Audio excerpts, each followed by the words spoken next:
Gözleri topladı, benim ağırlığım gözü Şaha gelip şahımda, kuzumdan tevşakkanda Nağaydı meni kız, beni kızı көрінгі Şariğatқа қоспайды, қасаға барып түс суға деп жігітке берді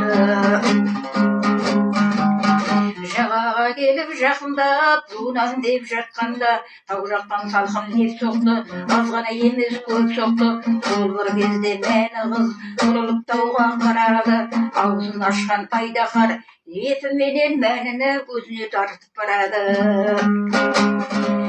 Сол бір кезде мәнінің шыңғырған даусы батырдың құлағына келеді. Батыр келсе жүгіріп, айдаһар жатыр мәні жоқ, ойлануға келтірмей, батыр бұрылса жұтқанда, кесе ұстап қылышын, құдырт сонда жас батыр, қышпен қоса жұтқанда, ұзынынан екіге бөлініп түсті айдаһар, не деген батыр айлакер.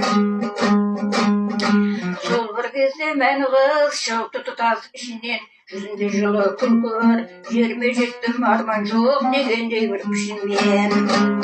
Бұларды көріп сол кезде жиналыпты қалың ел, жолын бұрған жеріне өсіп әлі бәйтерек, таудың ұшар басы бар, жаяу адам шыға алмас, бұл ұшпа таумасында менің дейді мәйті бар. Көргенім жоқ көзіммен, естіген аңыз бойынша, жеткіздім өлең сөзіммен, бұл тау неге мәні деп аталған кезде кейбіреу, мәнінің мәні осындай, қазақта да болған ғой. Бағалай білсең кезінде өжетте қыздар осындай.